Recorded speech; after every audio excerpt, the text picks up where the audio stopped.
This is my husband and partner in crime, Agustin Shapira, and my name is Anita Litis Rybak, and we are co-founders of the small young company FromABirdie.com. So I started it a few years ago. It was Annie's birthday. I wanted to, give her a significant present. She was telling me a lot about all the people that she had met throughout her life and that unfortunately she hadn't kept in touch with, and how she wanted to reestablish connections. And so I decided to use the skills that I had, and I built a website where people could go and write her a letter. And then I contacted her friends, the friends that I know. I went through her emails and found contact information, and I wrote to all these people, and I promised them that, essentially I invited them to write, and I promised that the letters were going to be kept private. So every person was going to write a letter, but nobody else could see that letter. The day her birthday arrived, she got an email by noon saying, hey, you have this thing on the web. With the URL, she went to the website. I couldn't believe that moment, actually. So it was like you said, morning of my birthday, and we were not planning much and for that day, but it was a big number, a very important number for me. And all of a sudden I get this weird email. Like, I really didn't know where it was. Well, it was not from you even, or was it from me? I don't remember, but it was then introduction by Agus, and I go there, click on that link here in the email, and see what you find there. So there's all this kind of suspense, right? And so I don't know, I have no idea what that is. So I followed the link and started one by one discovering all these letters to me from people that I hadn't talked to in many years, hadn't seen in a long time, far away from me. So I just, it was so overwhelming, and so it was really the best present I've ever gotten in my life. So after that, she said, why don't we turn this into a service that other people can use? Essentially, people can create the equivalent of, like, there's somebody else's birthday, you create an album, and then you invite people to write in that album, and then on the day that you specify it, the recipient gets a message. And so we did it, we made the necessary changes, we put it out there. We left it running for a couple of years, and we got a lot of important feedback, and exciting and grateful feedback. And we decided that it was time to put more energies into it, and that there was something there. And in the past, I would say 8 months or so, we have been doing a lot of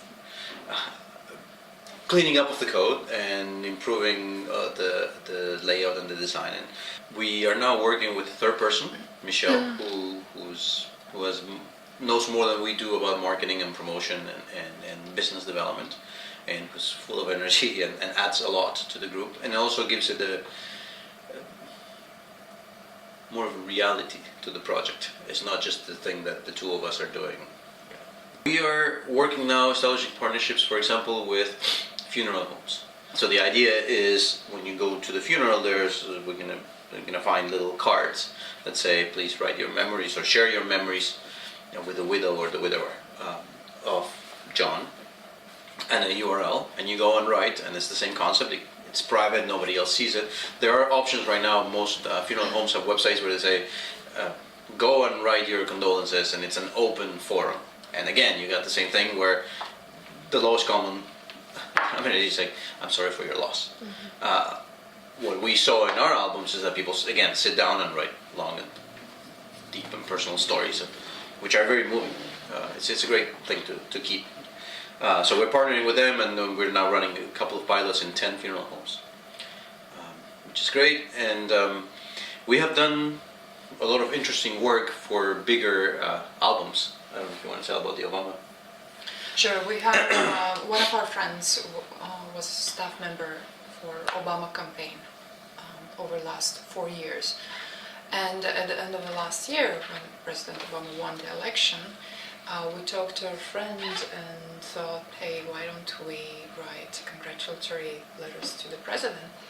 And our original idea was to invite just about anyone who wanted to write to the president. Then we realized in our conversations that maybe it wasn't sustainable and realistic, so we kind of narrowed down this intent to the staffers, campaign staffers. So our friend invited, or rather the CEO of the campaign, Obama campaign, invited everyone on the staff to write letters. So what ensued was stream of letters that we started receiving from campaigners for the president, and we got over 500 letters. Once the album was closed on the web, then our role was, okay, how now we compile these letters and present them to the president. We wanted to actually give him a real physical book rather than send him the link to the website, so he has something to hold in his hand. And then we found, after a long process of searching and talking with many different printers and binders, found a local printer that does amazing work with one-of-a-kind books and also runs, and they printed the text for us. It came out to be about this thick, 4-inch thick or so, and we didn't want to split it into volumes.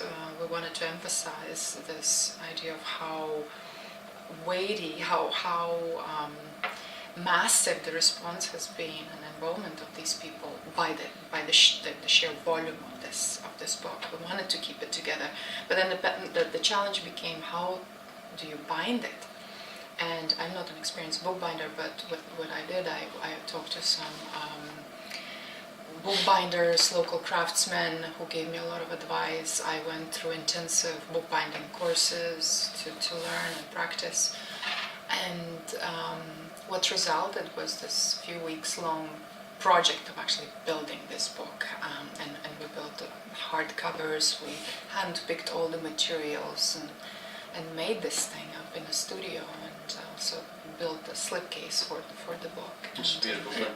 It's a work of art. Yeah. We showed it to many people in the process and to get the feedback, and everyone seemed to love it, and one nice, bright, sunny February day it was finished, and then the challenge became, okay, how do we get it to the president? We reached out again to the CEO of campaign, and she was very, very forthcoming and very enthusiastic about it, and we met her and gave her the book, and she is to hand it to the president.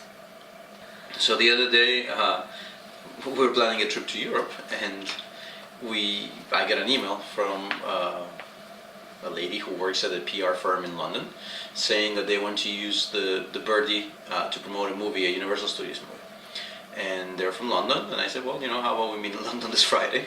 And we were just happening to be there, and we had a great meeting, and they were interested. This is a movie, I don't know how much we can tell about this because the movie has not been launched or promoted yet. It's not, but it's a movie about going back in time and doing the things that you didn't do. So they wanted to, as a PR campaign to promote the movie, they wanted to use the birdie to let people write letters to their loved ones to say the things that they haven't dared to say before. And it's a big of a twist on the original birdie idea, because they want to make the letters public after a while. So the idea is that I would write a letter to her, and then she would get an email with a letter. But eventually, those letters, or the best of those letters, would be collected and made available publicly. So we're working with them. It's very exciting. The thing that we haven't talked more about was the fact that we're now making books. So this all started as a digital version of things. You would get an email saying your letters. Somebody wrote all these letters for you. You'd go and look at them, and then you would go to a website and find all these letters and go next, and then you had an opportunity to write back and to thank. From the very first album, the one that I made for her birthday, we collected all the letters and turned them into a document and printed it out as a book. And now we're doing that. That's part of the service. This is actually the core of the service. This is something that people wanted a lot. Once a week, twice a week, 3 times a week, I would get an email, how can I get my letters into it? So we are now offering the option to just download the PDF and you print it yourself, or you can buy a hardcover, beautifully printed book with the letters, which people love. And there are 2 options as well, whether it's commercially printed and bound or a handmade book. And it's also very exciting to be selling a physical product. I like that. To have both the digital version of it that attracts some of the younger crowd, and also the physical version. This is a very dear project to us, and behind the project there is an idea. It has an artistic component to it, of trying to create a little bit of the world in the way that we think the world should be. A place where people communicate more deeply than tweets and Facebook, and where there's time, where you can slow things down and create the space for writing and communicating deeper things. So these partnerships that we're working on give us a feeling that people are interested. If attracting more and more people to use this, not just through partnerships but also in the web world, I think would be a very nice validation for us that this artistic part, this artistic component is real, that we're not crazy, that people do care about this, which has been our intuition all the time. That essentially, we all technologies have biases. They encourage a certain kind of behavior in the users, and we are trying to build something that encourages a different kind of behavior from what we've become used to. And seeing the responses that we're getting and the adoption of it has been very rewarding, and we hope to continue that and to build it to the point where it can be a sustainable, profitable business that can grow and grow and grow, and through partnerships become bigger, because we're very small in terms of our reach right now, our abilities to promote, and our budget is very limited.